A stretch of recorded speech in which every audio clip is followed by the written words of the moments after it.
Mrs. Shipley's Spinning Wheel by Michele Sheldon. Mum has taken against Mrs. Shipley when I visit. Showing off, that's all it is, she says, throwing a well-thumbed copy of the Gazette at me.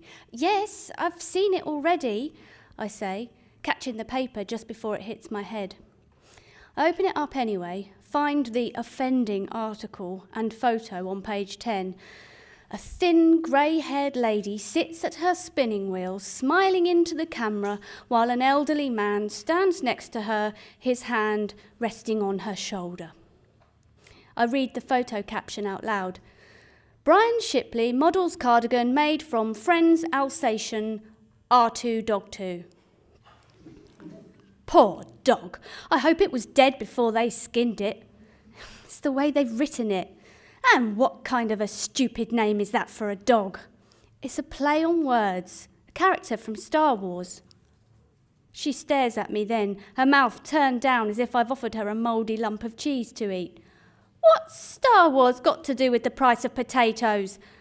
And as for poor Mr. Shipley, he looks so embarrassed, she says, glancing out of the window at the house opposite. He does not. He's smiling. Grimacing through the pain, more like. She snatches the paper back. Pass me my reading glasses. Where are they? Where they usually are. Over there, she says, jabbing an arthritic finger vaguely at the dresser. I scan the shelves. Dinner plates, egg cups, invites, old birthday cards, and all the creepy little dolls Mum's so fond of glare back at me, defying me to find her glasses. Are you blind? There, she says, pushing herself out of her armchair and retrieving them from a drawer. You could have said. Mum tuts and rests her glasses on the end of her nose. She settles back into her chair, licks a finger and flicks through the pages. She stops for a few moments to read a story about Mrs. Patel, who runs the corner shop, slipping over and breaking both her legs during a freak snowstorm the week before. Serves her right, she mumbles before searching through the pages again. Mum! Shh! I'm trying to concentrate. Aha! Let's have a proper look, shall we? She irons out page 10 with a fist and squints at the photo of Mrs. Shipley. Who does she think she is, showing off like that? I dig my fingers into the back of her faded brown armchair, searching and finding my familiar worry hole. Mum, she's not showing off. It's an article appealing for dog fur donations. Dog fur donations. I've heard everything now. What's wrong with that? People make jumpers out of all sorts of animal hair. Why not dogs? She's always got that poor Mr. Shipley fetching and carrying the spinning wheel to and from the car. Poor man. Cup of tea, I ask, escaping to the kitchen where the familiar smell of Mum's special brew greets me. Yes, and while you're there, check the saucepan, will you? If it's boiling, turn it off. I'm pleased to find the kitchen relatively clean. There are a few breadcrumbs on the sideboard and several orangey-brown blobs decorate the tiles where the bubbling goo has exploded. I give the contents a stir, turn it off and wait for the kettle to boil, trying to remember a time when Mum hadn't taken against something or somebody. Last week it had been Mrs. Patel who'd messed up her Woman's World magazine delivery, and the week before that my brother who'd failed to visit her for 2 weeks, even though he was holidaying in Spain. Mrs. Shipley had always skirted the edges of the top 20 people/things Mum liked to complain about ever since she'd married Mr. Shipley 6 months before. I wondered if she was jealous. Dad had died of a heart attack 20 years ago, and Mum hadn't met anyone since.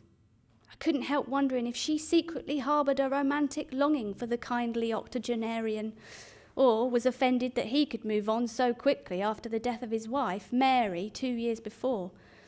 Not that Mum had anything nice to say about her either.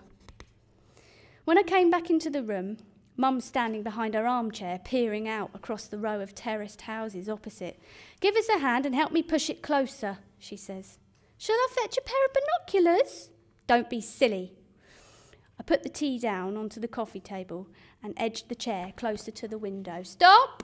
That's perfect, she says. She settles herself back into the chair as I spot a smartly dressed lady with a short grey bob emerge from the house opposite, followed by the famous spinning wheel. "See, she's got him at it again," she says, rising up from the chair and yanking back the yellowing nylon net curtains. We watch Mrs. Shipley open up the boot of her old black Saab as Mr. Shipley shuffles along, legs bent at the knees as he struggles to carry the offending spinning wheel. "I'll go and give them a hand." "You'll do no such thing, young lady. Sit down," says Mum, grabbing my arm. "Mum?" "I don't want you going anywhere near her." "Mum!" "There's more to her than meets the eye," she says, releasing me. You could say that about most people. I rub my wrist. Her grip is still surprisingly strong. No, I've always felt it with that woman, ever since she wheedled her way into poor Mr. Shipley's life. What do you mean, wheedled her way into his life? Well, she just appeared out of nowhere. For all we know, she could be one of those mail-order brides you read about. They're from Thailand, not Sutton Coldfield. Who knows what you can order on that dark web these days? Anyway, I reckon she's up to something. "Like what?" I say, watching Mr. Shipley slam the boot and walk towards the passenger side. "You wouldn't believe me if I told you. It'd make your toes curl. Mum, you used to be good friends with Mo when she first moved in. I never liked her. She used to come round and play cards with you and Betty Jo, but you didn't like the fact that she always won. Only because she cheated, messed around with the cards, hid them up her sleeves, put Betty Jo right off coming round. That's why she went back to America." Oh, come on. You know full well that Betty Jo went back to look after her sister because she was going blind. Then she threatened me. I bet you didn't know that. Yes, you've told me several dozen times in great detail. It was over parking, and she didn't threaten you. She just asked you not to park outside her house, otherwise Mr. Shipley, with his arthritis, finds it difficult to carry the spinning wheel to and from the car, something we have just witnessed. And about her bloody cat. Well, you shouldn't have thrown stones at it like that. Poor animal. It was messing in my garden. Horrible thing, too. It's got fangs on it like you've never seen before. It's like a saber-toothed tiger. It's not normal for a cat, you know. And I bet you didn't know I caught it in the kitchen. It must have sneaked in when I put out the bins. Spat at me like it was some kind of fiend from hell, and it bit my ankle. Twist. He's as soft as anything, always rubbing himself up against my ankles. "Oh, how can you say that?" she says, shaking her body as if she had a shiver running down her spine. Gives me the willies the way it creeps around and suddenly appears out of nowhere. That's what cats do. It even looks like her with its big ugly amber eyes and all that grey fur. Oh, Mum. Where does she take the bloody spinning wheel anyway? We watched the Saab drive off down the road. As I said before, if you'd read the article properly, then you'll have known that she gives spinning classes at the community centre twice a week. They're at it more than twice a week. So what else is she up to, I ask you? Spinning her evil spells, no doubt. Mum, she probably gives private lessons. Who knows? And who really cares? Can we just stop talking about her, please? I plug in the Hoover, desperate for its whir to block out any more accusations about Mrs. Shipley and her spinning wheel. My foot hovers over the power switch just as she starts again. "Oh, and did I tell you?" she shouts across the room. I take in a deep breath and breathe out slowly. I only visit once a week and have an hour to clean the house before I need to pick up Joe from football. "Tell me what?" I say, poking my head around the door.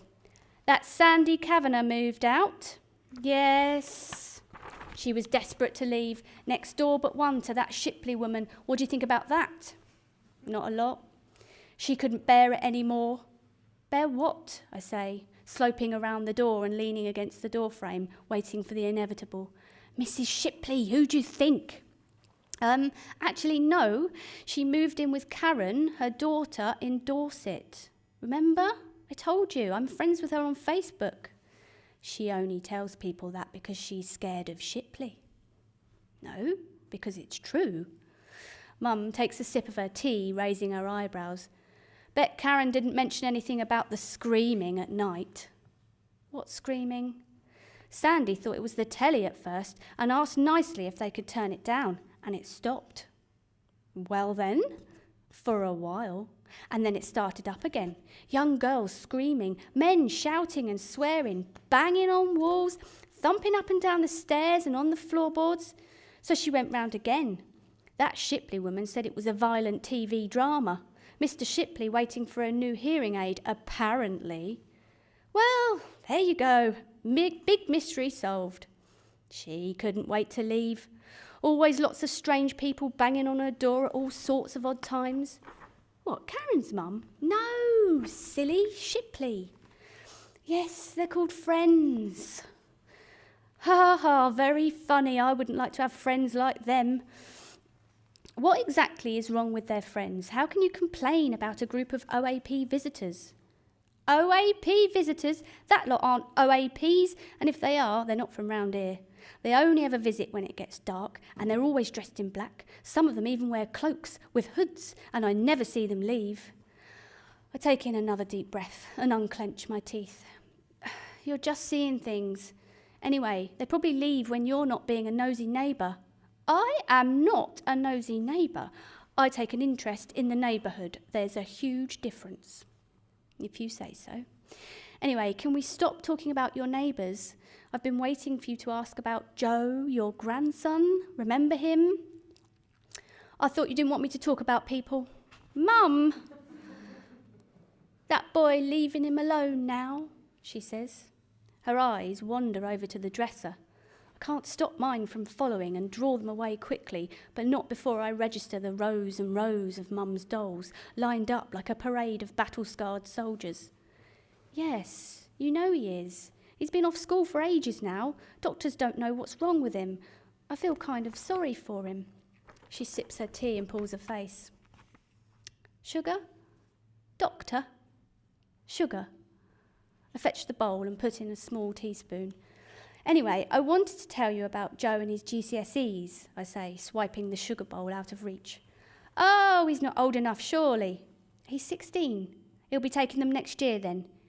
He took them months ago, Mum. He got his results this week. 3 A stars, 4 A's and 2 B's. Shame about the B's. Mum! I'm joking. Very pleased for him. Send my congratulations, she says, stirring her tea until it's a mini whirlpool. You know Mrs. Rainsford died? Yes, 3 months ago, Mum. Private ambulance came and took her away in a body bag. Put me right off my lunch. Well, I'm sure she'd be mortified to think that she lived in number 21, right next to the Shipleys. So your conclusion is that the coroner's wrong, she didn't die of a heart attack, Mrs. Shipley killed her. Well, now, there's a thought, she says, glancing up at me in mock horror, as if such a thought had never crossed her mind. I suppose she beat her to death with a spinning wheel. Don't be ridiculous, Eleanor. Mum looks at me through her glasses the way she used to when I'd done something naughty as a child, her blue eyes so magnified I can see all the tiny blood vessels in the whites of her eyes. Oh, I'm being silly, am I? You're getting carried away like you used to as a little girl, always taking things too far.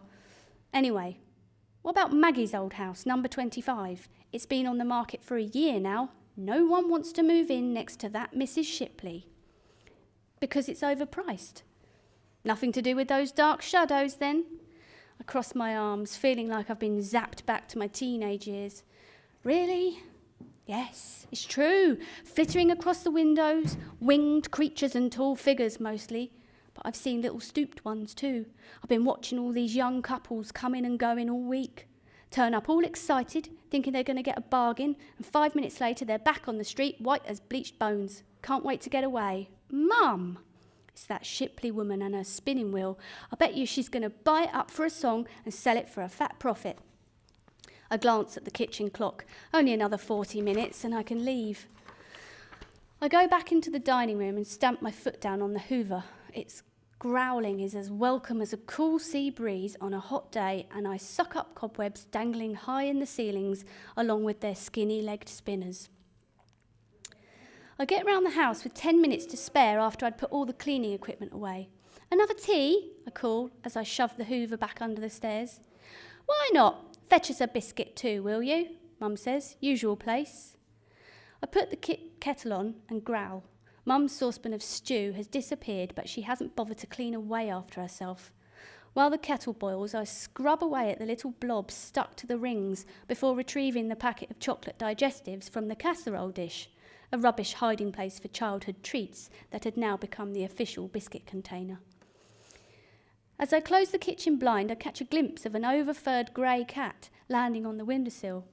I watch Twist leap onto the recycling bin before springing onto the fence and disappearing. I go into the sitting room and place the mug on the coffee table next to Mum's saucepan of goop, lying on the open pages of the Gazette. Mum's knobbly fingers have already turned orange as she sculpts a lump of her vile gunk into a shapeless figure, a head stuck on a blob for a torso with 2 fat arms and legs poking out. She holds it next to Mrs. Shipley's newsprint face as if comparing it for likeness. "Perfect," she says. "Go and fetch the pins from the usual place, will you?"